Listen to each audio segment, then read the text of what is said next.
संसदमा 5 वर्ष जागिर खान पाउनुपर्छ चुनिएर आएपछि भन्ने सांसद भनेको जागिर हो। सांसद भनेको जागिर होइन। किडनी फेरे पनि, किडनीले काम नगरे पनि अर्को लगाएर पनि काम गर्न सकिन्छ, बाँच्न सकिन्छ, अगाडि बढ्न सकिन्छ भन्ने आत्मविश्वास मैले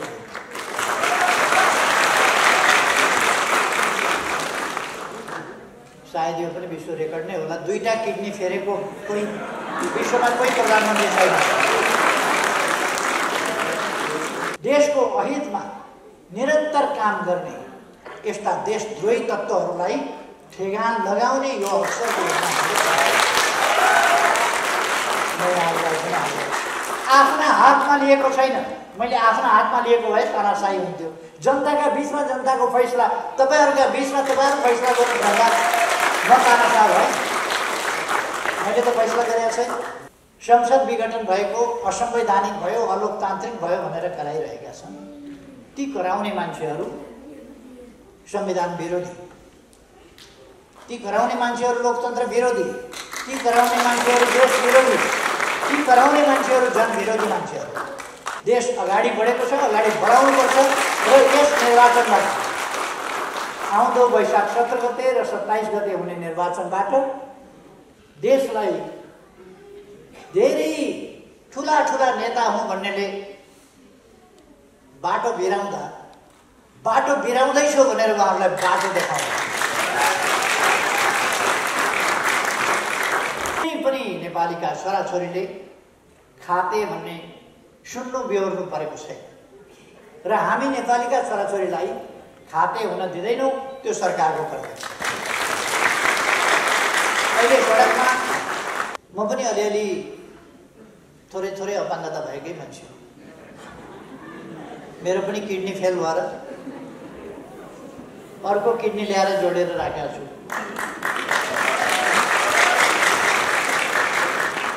प्राप्त गरेको छु र तत्सम्बन्धमा के गर्नुपर्छ त्यस सम्बन्धमा म छिटै आवश्यक निर्णय गरेर कदमहरू चालेर तपाईहरूलाई जानकारी पठाउनेछु।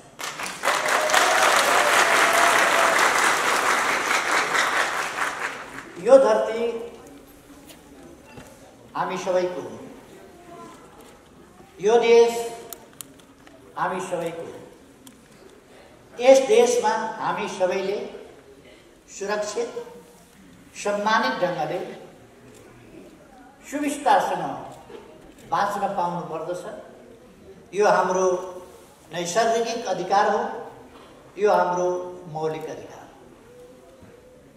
यो अधिकारको उपभोग गर्नका लागि आफै व्यक्ति सक्षम नहुन सक्छ। जो व्यक्ति आफै सक्षम छैन, सबभन्दा पहिले सरकार उसलाई चाहिन्छ। त्यसकारण सबभन्दा पहिले सरकार तपाईहरूको साथमा छ, जसलाई सहयोगको आवश्यकता छ सबभन्दा बढी।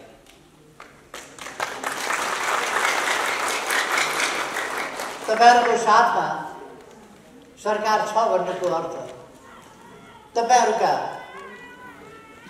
विभिन्न समस्याहरू, जीवनका लागिका समस्याहरू, ती सबै समस्याहरूको समाधान कसरी गर्ने यस सम्बन्धमा सरकारले सोच्नै पर्छ। र यसै प्रसङ्गमा तपाईहरूले 9वटा संस्थाले जो आवेदन प्रधानमन्त्रीको हैसियतमा मलाई दिनुभएको छ, त्यस सम्बन्धमा आवश्यक सुनवाई हुनेछ, आवश्यक कदम चालिनेछ भन्ने कुरा म तपाईहरूलाई भन्न चाहन्छु।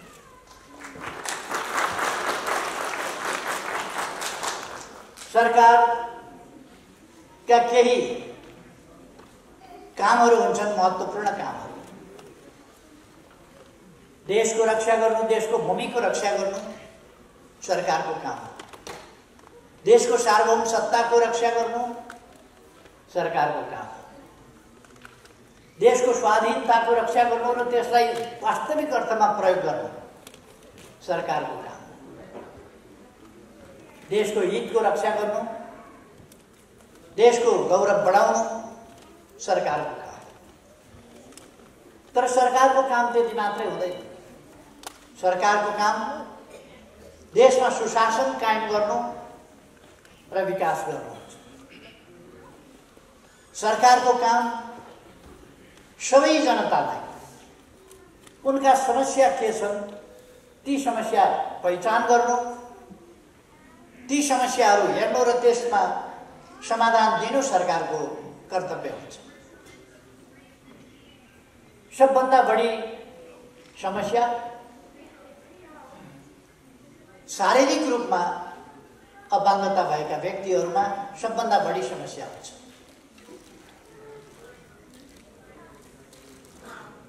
विभिन्न प्रकारका समस्याहरू हुन्छन्, समस्याका विविधता हुन्छन्। कसैले कान सुनिँदैन, कसैले आँखा देखिँदैन, कसैको हातले काम गर्दैन, कसैको खुट्टाले काम गर्दैन, कसैको स्पाइनलले काम नगरिराखेका हुन्छ, कसैका अरू प्रकारका समस्याहरू हुन्छन्। ती विभिन्न प्रकारका समस्याहरू आर्थिक अवस्था ठिकै भएको परिवारमा भए त अलिक सजिलै होला। त्यसमाथि आर्थिक अवस्था पनि कमजोर भएको छ भने कमजोर आर्थिक अवस्था भएकोमा सपाङ्गता भएका परिवारका सदस्यहरूलाई नै जिन्दगी कठिन भइरहेको हुन्छ। त्यसमाथि शारीरिक रूपमा अपाङ्गता अशक्तता भएका व्यक्तिहरू परिवारका निम्ति पनि समस्याको रूपमा रहिरहेका हुन्छ। त्यस्तो अवस्थामा दुईटै कुरा हामीले हेर्नु पर्दछ। एउटा, खुद परिवारलाई कसरी सबल बनाउने, जुन सबलताले उसले आफ्नो परिवारको सदस्य जो आफूभन्दा अप्ठ्यारोमा छ त्यसलाई हेर्न सकोस्। त्यसका निम्ति आर्थिक हिसाबले अरू प्रबन्धका हिसाबले सबलतासँगै उसको चेतना, उसको मनोवृत्ति त्यस हिसाबले पनि सबल बनाउने ती कामहरू गर्नुपर्छ। कसरी सबल बनाउने उसलाई, त्यसमा परिवारले सहयोग कसरी गर्ने, पारिवारिक चेतना त्यसलाई पनि वृद्धि गर्नुपर्छ। तर त्यसमा मात्रै भर परेर हुँदैन। सरकारले शारीरिक रूपमा अपाङ्गता भएका व्यक्तिहरूको सन्दर्भमा विशेष रूपमा हेरविचार गर्नुपर्छ। पहिलेभन्दा अवस्थामा भिन्नता आएको छ। अवश्य नै पहिले जस्तो पहिले अपाङ्गता हुनु भनेको बहुतै भयावह स्थिति हुने गर्थ्यो। आज अपाङ्गता हुने व्यक्तिहरूको सन्दर्भमा, जीविका कठिन भएका व्यक्तिहरूको सन्दर्भमा, बाँच्न नै मुस्किल परिरहेका व्यक्तिहरूको सन्दर्भमा, अभिभावक नभएका व्यक्तिहरूको सन्दर्भमा, सहारा नभएका व्यक्तिहरूको सन्दर्भमा म तपाईहरुलाई ढुक्कसँग भन्न चाहन्छु, सरकार छ। यस्तो व्यक्तिहरूको सन्दर्भमा सरकारले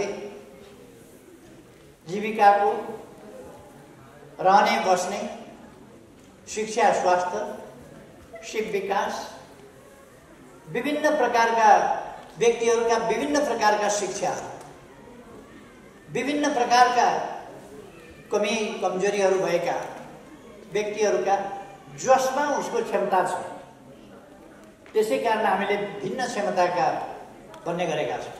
कुनै न कुनै कान सुन्दैन भने आँखामा बढी क्षमता हुन्छ, उसले छिटै त्यसलाई समाउन सक्छ। आँखा देख्दैन भने कानमा उसको बढी क्षमता हुन्छ। यस्ता अनेक क्षमताहरू विकास गरेको हुन्छ र जीवनका लागि उसले आफूलाई सङ्घर्ष गरेर कठिनलाई सरल बनाउने कोसिस गरेको हुन्छ। त्यस कुरालाई सहयोग गर्नु सरकारको कर्तव्य। त्यसलाई अगाडि बढाउनका निम्ति सरकारले पहिलो कुरा त बाल्यकालमै छ भने शिक्षाको प्रबन्ध, जस्तो खालको शिक्षा उसलाई आवश्यक पर्छ त्यस्तो खालको शिक्षाको प्रबन्ध, त्यो शिक्षा प्राप्त गरिसकेपछि उसले तदनुसारको रोजगारीको उसले जस्तो काम गर्न सक्छ। सबै काम शारीरिक रूपले मात्रै गर्नुपर्ने हुन्छन् भन्ने पनि छैन, विभिन्न ढङ्गले गर्न सकिन्छ। त्यस्ता कुराहरूको अवसर उपलब्ध गराउने।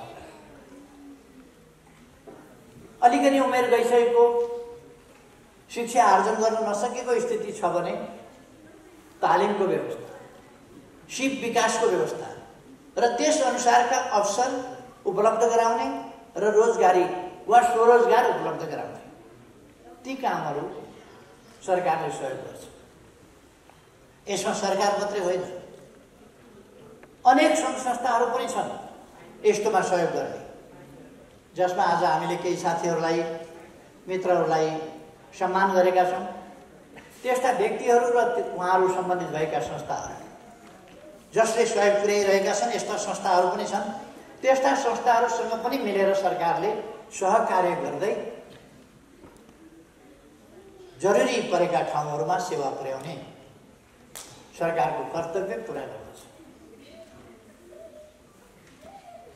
अहिले यहाँहरूले देख्नुभएको छ अथवा यहाँहरूले सुन्नुभएको छ कि सडकमा हामीले बालबालिका, हिजो सडकभरि बालबालिकाहरू हुने गर्थे जसलाई खाते भन्ने नामले अत्यन्तै अपमान गरिन्थ्यो, खाते भन्ने नाम दिएर अपमान गरिन्थ्यो। आज कुनै पनि नेपालीका छोराछोरीले खाते भन्ने सुन्नु बेहोर्नु परेको छैन र हामी नेपालीका छोराछोरीलाई खाते हुन दिँदैनौँ, त्यो सरकारको कर्तव्य।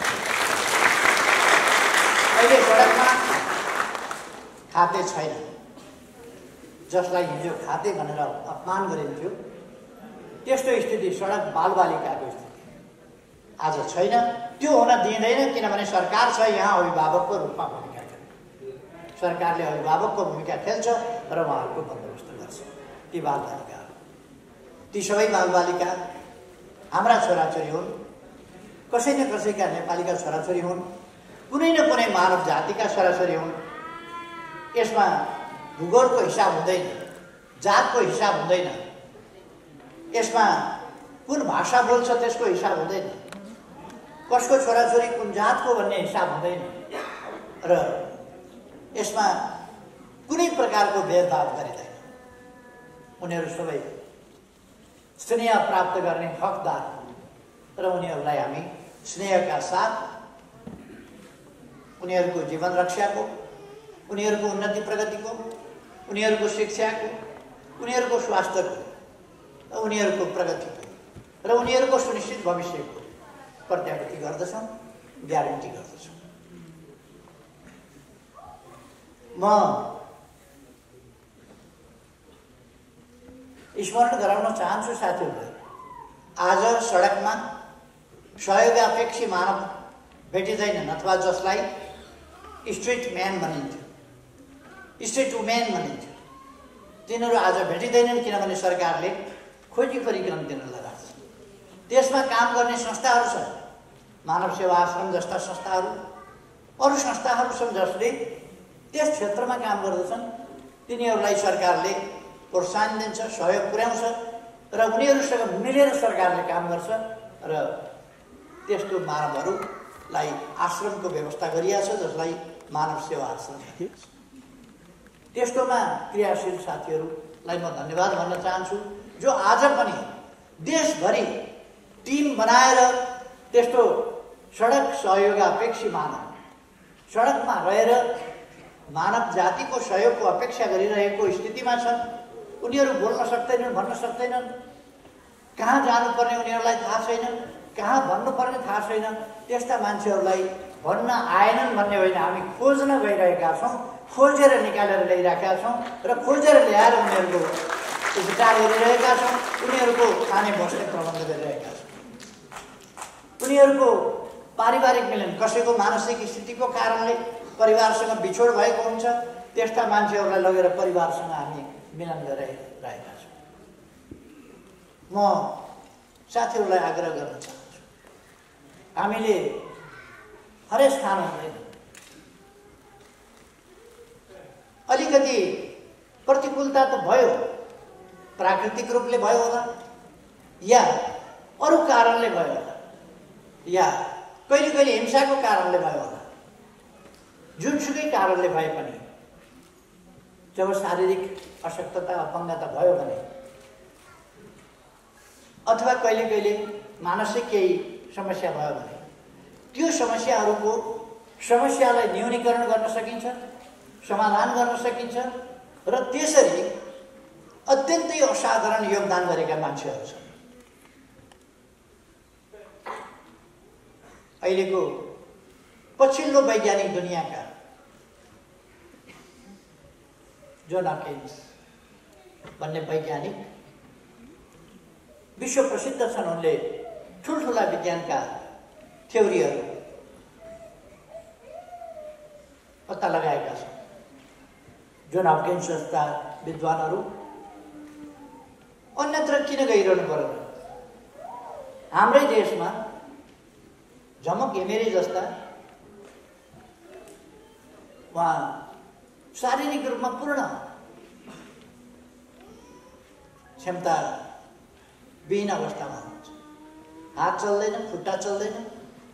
त्यस्तो अवस्थामा बडो मुस्किलले खुट्टाले कलम चेपेर स्कुल नगइकन, कसैले पढाएर होइन, कसैले थाहा पाउनुभन्दा अगाडि भाइको पढाइ लेखाइ देखेर, भाइले पढेको यसो हेरेर उनले सिकिन् र अहिले विचार सुल्झिएका चिन्तकहरूमध्ये ठीक ढङ्गले सोच्ने, देशको बारेमा, जनताको बारेमा, विभिन्न समस्याको बारेमा, सामाजिक समानताको बारेमा, न्यायको बारेमा, विकासको बारेमा, प्रगतिको बारेमा, सामाजिक सुव्यवस्थाको बारेमा सही ढङ्गले सोच्ने नेपालका केही विद्वानहरूमध्ये एकजना उहाँ पर्नुहुन्छ, जो एक दिन पनि स्कुल जानुहुन्छ।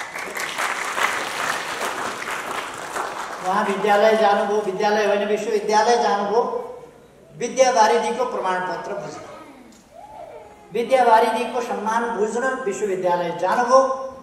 तर त्योभन्दा अगाडि कहिल्यै विद्यालय टेक्न पाउनु भएन।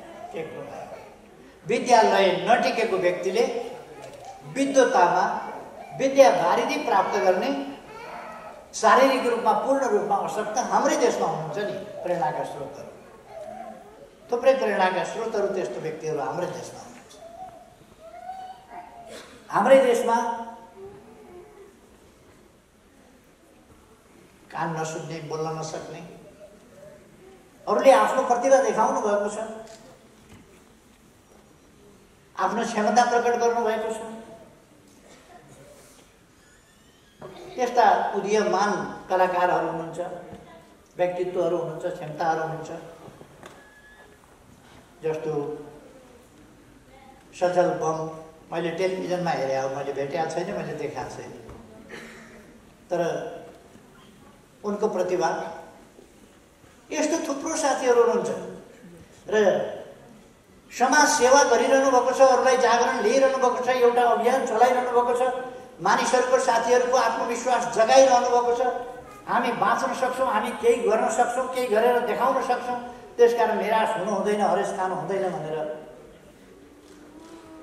जगाइरहनु भएको छ साथीहरूलाई। हाम्रै सङ्गठनका कान नसुन्ने संस्थाका अध्यक्ष हुनुहुन्छ, नेत्रहीन संस्थाका अध्यक्ष हुनुहुन्छ, अरू विभिन्न संस्थाका अध्यक्षहरू हुनुहुन्छ, व्हील चेयरमा बस्ने साथीहरू हुनुहुन्छ। उहाँहरूले देशलाई धेरै ठुला ठुला नेता हुँ भन्नेले बाटो बिराउँदैछु भनेर उहाँहरूलाई बाटो देखाउँछ।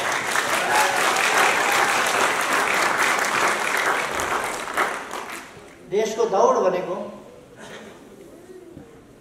देश विकासको दौड भनेको, देश विकासको अभियान भनेको सबलाङ्गले मात्रै होइन कि शारीरिक रूपमा अशक्तता भएका व्यक्तिहरूले पनि गर्न सक्छन् भन्ने थुप्रै कुरा हामीले, थुप्रै उदाहरण हामीले पाएका छौँ। हाम्रा विभिन्न मन्त्रालयमा काम गर्ने साथीहरू छन्, त्यसरी काम गर्ने कलाकार साथीहरू छन्। मैले मकवानपुर चितलाङ कतातिरको एउटा कलाकारको मैले सुनेको थिएँ, मैले भेटेको छैन। उहाँको कला धेरै राम्रो छ, तर शारीरिक रूपले साह्रै अशक्त हुनुहुन्छ, त्यो मैले सुनेको थिएँ। अहिले अपाङ्गता अशक्तता भएका साथीहरूले ठुल्ठुला सफलताहरू प्राप्त गरिरहेको हुन्छ। म खुसी व्यक्त गर्न चाहन्छु कि यस्तो स्थितिमा पनि तपाईँहरूको सङ्घर्ष जुन छ त्यसलाई अरूसँग प्रतिस्पर्धा गरेर सफलतामा पुर्याउनु भएको छ, अगाडि बढाउनु भएको छ। त्यसकारण म तपाईँहरूलाई बधाई भन्न चाहन्छु यस सफलताको।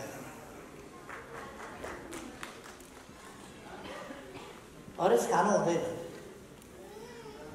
म पनि अलिअलि थोरै थोरै अपाङ्गता भएकै मान्छे हो। मेरो पनि किडनी फेल भएर अर्को किडनी ल्याएर जोडेर राखेको छु। म पनि अर्को किडनीको व्हिल चेयर चढेर हिँडेको मान्छे। फेरि अर्को त्यो किडनी पनि फेल भयो। त्यसपछि फेरि अर्को किडनी राखेर नयाँ किडनीको बैशाखी टेकेर हिँडेको मान्छे। अलिअलि अपाङ्गतै। आँखामा मैले चस्मा किन लगाएँ? यदि लगाइन भने म पढ्न सक्दिनँ। त्यसकारण त्यो पनि अलिकति अपाङ्गता हो। किडनी फेरे पनि, किडनीले काम नगरे पनि अर्को लगाएर पनि काम गर्न सकिन्छ, बाँच्न सकिन्छ, अगाडि बढ्न सकिन्छ भन्ने आत्मविश्वास मैले लिएँ।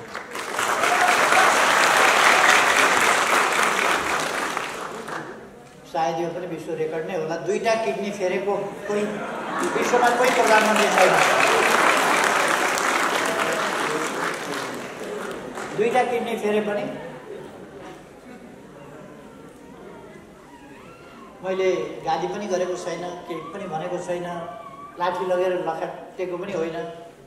तर 2टा किडनी फेरे पनि देश बिगार्न खोज्ने तत्त्वहरू, जनताका लागि अहित गर्न खोज्नेहरू, लोकतन्त्र विरोधी तत्त्वहरू, जनताको शासन मास्न खोज्ने तत्त्वहरू भागी भागी हिँडेका छन्।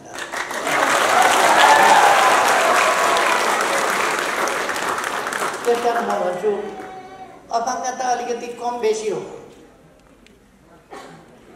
र अपाङ्ग होइनौ भन्ने ठुला ठुला मान्छेहरू मानसिक रूपमा सबभन्दा बढी अपाङ्ग छन्।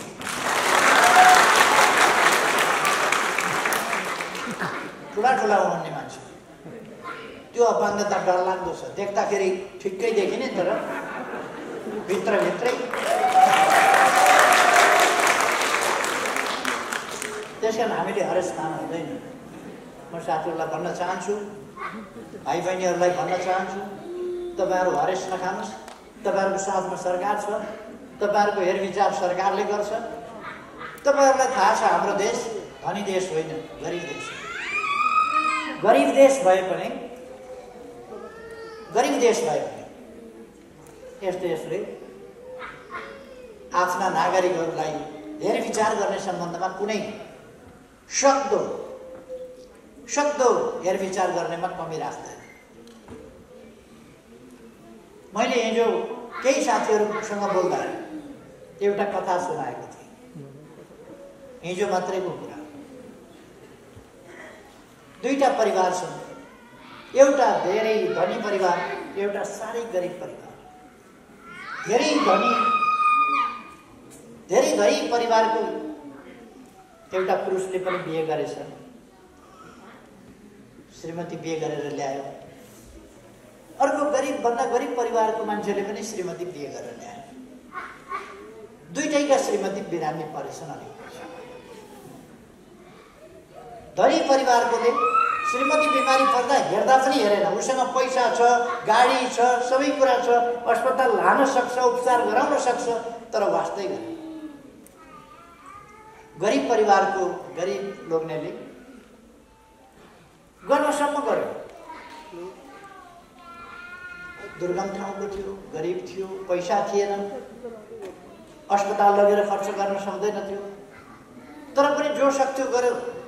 नजिकको स्वास्थ्य क्लिनिकमा लग्यो, त्यहाँ दिएको औषधि किनेर, पाएको औषधि पनि खुवायो, किनेर खुवाऊ भनेको औषधि पनि थोरै पैसाले पुग्नेसम्म किनेर खुवायो। धामी पनि बोलायो, ढ्याङ्ग्रो पनि ठटायो, कालो भाले काट्नुपर्छ भनेर भने त्यो पनि काट्यो। तै पनि श्रीमती निको भएन।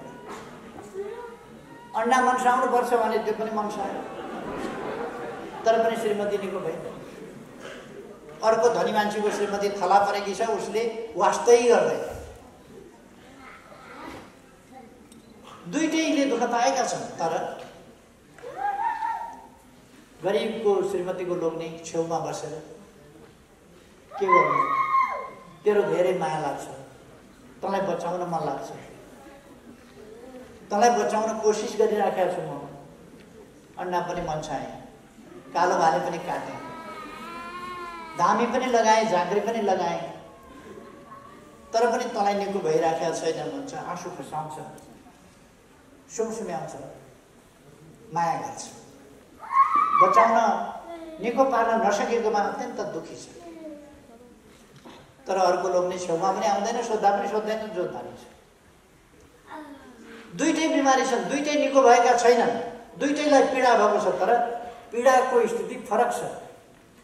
सक्दो गरेर छेउमा बसेर माया गर्दै सुमसुम्याएर आँसु खसाउने लोग्ने निको पार्न नसके पनि त्यो साँच्चैको लोग्ने, वास्तै नगर्ने लोग्ने त्यो साँच्चैको लोग्ने नै होइन, त्यो एउटा निर्दयी मान्छे। यो दुईटाको बिचको फरक हुन्छ। अहिलेको सरकार कति गर्न सक्छ त्यो गर्छ, कालो भाले काट्न पनि गर्छ, अन्डा मन्साउन पनि गर्छ, चामल खुवाउन पनि गर्छ, तर धेरै ठुलो यसको ल्यागतले नभ्याउँला। तर छेउमा बसेर सुमसुम्याएर भन्छ, म तपाईँहरूलाई बचाउन चाहन्छु, म तपाईँहरूलाई सहयोग गर्न चाहन्छु, तपाईँहरूको उन्नति चाहन्छु, तपाईँका बालिका पढाउन चाहन्छु र लक्ष्य अनुसार गर्छु। यो कुरा साथीहरूले बुझी पनि दिनुपर्छ। सरकारको क्षमताको सीमा छ। सरकार धेरै चिज गर्न सक्ने स्थितिमा अलिक छैन र सकेको सरकारले गर्छ। र पहिलो प्राथमिकता अरू मान्छेहरू, जागिर खाइरहेका मान्छेहरूको ठुलो समस्या होइन। जो जागिर खाने अवस्थामा पनि छैन, जागिर खान पनि सक्दैन, पाउँदा पनि पाउँदैन, त्यस्तो अवस्थाको र त्यसमाथि पनि जसको अपाङ्गता छ, अशक्तता छ, हो त्यो मान्छे। जो अभिभावक जसको छैन, जसको सहारा छैन, ती मान्छे हो। त्यसका लागि सबभन्दा पहिले सरकारको आवश्यकता पर्छ र तिनका लागि सबभन्दा पहिले सरकार छ। सरकार सबभन्दा पहिले तपाईँहरूका लागि छ भन्ने कुरा त्यसकारण मैले सुरुमै भन्नुभयो, सरकार तपाईँहरूका लागि छ। मैले अघि भने झमक घिमिरे जस्ता केहीको दृष्टान्त दिएँ। उहाँले प्रसिद्ध मदन पुरस्कार पनि प्राप्त गर्नुभयो आफ्नो कृतिका लागि, लेखका लागि। त्यो वास्तवमा अत्यन्तै महत्त्वपूर्ण सफलता हो उहाँको। आज मात्रै होइन, हामीले इतिहासमा हेऱ्यौँ भने, उहिले त्रेता युगमा हेऱ्यौँ भने, जनक, राम, उनीहरूको जमानाका कुरा हेऱ्यौँ भने, जनकको दरबारमा शास्त्रार्थ हुन्थ्यो। शास्त्रमा जसले जित्छ त्यो जितुवा हुन्थ्यो। शास्त्रार्थ कबुल गरेर जसले हार्छ उसले जल समाधि लिनु पर्थ्यो अथवा ऊ डुबेर मर्न तयार हुनु पर्थ्यो, उसलाई डुबाएर मारिन्थ्यो हार्नेलाई। एउटा जनकको दरबारमा भएको विद्वानले एकजना व्यक्तिलाई डुबाएर मार्यो शास्त्रार्थमा अथवा शास्त्रको बारेमा, ज्ञानको बारेमा संवाद बहस हुँदा हारेको हुँदा। पछि उनको छोरा अष्टवक्र, जो अत्यन्तै कुरूप, 8 ठाउँ शरीर भाँचिएको, वैशाखी टेकेर हिँड्ने, वैशाखी मात्रै होइन अझ त्योभन्दा बढी टेकेर हिँड्ने, कुप्रो परेर हिँड्ने, त्यस्तो एउटा कलिलो उमेरको बालक जनकको दरबारमा गयो। यहाँका विद्वानहरूसँग शास्त्रार्थ गर्न आएको भनेर जो अपाङ्गता भएको उसलाई हेरेर त्यहाँका पण्डितहरू हाँसे। उसले भन्नु, तिमीहरू के हेरेर हाँसे? अनि ऊ पनि बेसरी हाँसे। तिमी किन हाँसेको भन्दा, म त हाँसेँ मूर्खहरू हेरेर, जो अपाङ्गता आफूले गरेको होइन, अपाङ्गता आइलाग्यो परिआयो त्यो भएको होइन, यो मेरो मूर्खताले भएको होइन। तर तपाईँहरू हाँस्नुभयो भने तपाईँहरूको विद्वताको स्तर के रहेछ? तपाईँहरू घटिया हुनुहुन्छ। त्यसकारण म हाँसेँ तपाईँहरूको मूर्खता देखेर। तपाईँहरू किन हाँस्नुभयो भनेपछि उनीहरू लज्जित भए। त्यसपछि शास्त्रार्थ सुरु भयो, अष्टवक्रले जिते। बस अष्टवक्रले जितेपछि त्यहाँको विद्वान मैले हार कबुल गरेँ, अब म जल समाधि लिन्छु भने अष्टवक्रले भने म तिमीहरू जस्तो निष्ठुर होइन, म प्रतिशोधका लागि काम गर्दिनँ। तिमीहरूको घमण्ड तोड्नका लागि मैले शास्त्रार्थ गरेको थिएँ र घमण्ड तिम्रो विद्वताको घमण्ड जुन हो त्यसलाई तोडेको मात्रै हो। मैले त्यसलाई जल समाधि लिन लगाइदिइसक्ने अघि नै तिम्रो हारसँगै अब तिमीले जल समाधि लिनु, डुबेर मर्नु पर्दैन। म प्रतिशोध लिन्न। यद्यपि तिमीले धेरै मान्छेहरूलाई आफूसँग पराजित भएकोमा जल समाधि लिन बाध्य बनाएका थियौ, तर आज म तिमीलाई जल समाधि लिन बाध्य बनाउँदिनँ, किनभने म प्रतिशोधी मान्छे होइन, म दम्मी र अहङ्कारी मान्छे होइन। र अष्टवक्र जो अपाङ्ग थिए उनले त्यो विद्वत सभामा जितेका थिए त्यस बेला पनि। अर्थात् आज मात्रै होइन, अपाङ्गता भएका व्यक्तिहरूले परापूर्व कालदेखि आफ्ना खालका क्षमता हुनरहरू देखाएका छन्, विभिन्न ढङ्गले देखाएका छन्। यस्तो उदाहरणहरू दृष्टान्तहरू थुप्रो छ। त्यसकारण म साथीहरूलाई मनोबल उच्च राख्न, अगाडि बढ्नका लागि आह्वान गर्छु र जसलाई त्यो आत्मविश्वासका साथ अगाडि बढ्दा जे सहयोग गर्नुपर्ने हुन्छ त्यस्तो कुरामा सरकार सङ्गठित र व्यवस्थित ढङ्गले योजनाबद्ध ढङ्गले सहयोग गर्न तत्पर रहेको कुरा पनि बताउँछु। तपाईँहरूको मनोबललाई सलाम गर्न चाहन्छु, तपाईँहरूको सही दृष्टिकोणलाई सलाम गर्न चाहन्छु। अब दुईटा कुरा मात्रै म तपाईँहरूलाई भन्न चाहन्छु। संसद विघटन भएको, असंवैधानिक भयो, अलोकतान्त्रिक भयो भनेर कराइरहेका छन् ती कराउने मान्छेहरू संविधान विरोधी, ती कराउने मान्छेहरू लोकतन्त्र विरोधी, ती कराउने मान्छेहरू देश विरोधी, ती कराउने मान्छेहरू जनविरोधी मान्छेहरू जो कराइरहेका छन्। अस्तव्यस्तता खडा गर्ने देशमा स्थिरता हुन नदिने, स्थायित्व हुन नदिने र बहुमतको सरकार तोडेर अनि जोडजाम सरकार बनाएर स्थिरताका नाटक गर्ने, संसदमा 5 वर्ष जागिर खान पाउनुपर्छ चुनिएर आएपछि भन्ने। सांसद भनेको जागिर हो, सांसद भनेको जागिर होइन। उनीहरूको तर्क 5 वर्ष जागिर खान पाउनुपर्छ, यो स्थायी जागिर हो। जनताको सेवा गर्नुपर्ने, देशको सेवा गर्नुपर्ने ठाउँमा देशको सेवा नगरेर अरूद्वारा निर्देशित, अरूको इसारामा अरूका लागि काम गर्ने भएपछि स्थिरतालाई भत्काएर अस्थिरतातर्फ मुलुकलाई धकेल्न खोजेपछि स्थिरताको लागि जनतामा ताजा जनादेशका लागि जानु र ताजा संसद, कुन कुन सांसदहरूले के कस्तो काम गरेका छन् जनताले मूल्याङ्कन गर्नु पर्यो। जनताले कस्ता काम गरे यिनको मूल्याङ्कन गर्नु पर्यो र त्यसअनुसार पुरस्कृत गर्ने कि सजाय गर्ने त्यो कुरा जनताले फैसला गर्नु। मैले आफ्ना हातमा लिएको छैन, मैले आफ्ना हातमा लिएको भए तानाशाही हुन्थ्यो। जनताका बिचमा जनताको फैसला, तपाईँहरूका बिचमा तपाईँहरू फैसला गर्नुभन्दा म तानाशाह भएँ। मैले त फैसला गरेको छैन। मैले फैसला गर्छु, मै शासक हुन्छु, मै रहन्छु। जोड जाम जोड घटाउ गरेर, जाल जेल षड्यन्त्र गरेर, किनबेच र तिग्डम गरेर मै शासनमा रहन्छु भनेको छैन। मैले त जनताका बिचमा जाउँ, मेरो काम के भयो त्यो पनि जनताले मूल्याङ्कन गर्नुहोस्, अरूका काम के भयो त्यो पनि मूल्याङ्कन गर्नुहोस् भनेको छ। त्यसकारण दाजुभाइ दिदीबहिनीहरू, तपाईँहरू कुनै पनि अलमलमा नपर्न म आग्रह गर्न चाहन्छु।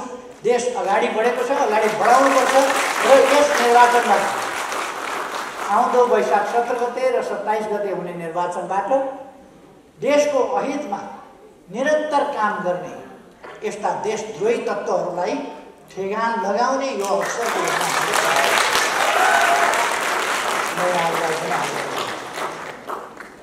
तपाईहरुको सजगताप्रति, तपाईहरुको जागरुकताप्रति मेरो विश्वास छ। म तपाईहरुलाई त्यसका निम्ति धेरै धन्यवाद भन्न चाहन्छु। तपाईहरुको भलो होस्, तपाईहरुको स्वास्थ्यमा राम्रो अवस्था रहोस्, तपाईहरु उन्नति प्रगति गर्नुहोस् र त्यसका लागि सरकार सदैव सहयोग गर्न तयार छ भन्ने कुरा फेरि राख्दै शुभकामनाका शब्दहरु म यही अन्त्य गर्दछु। धन्यवाद।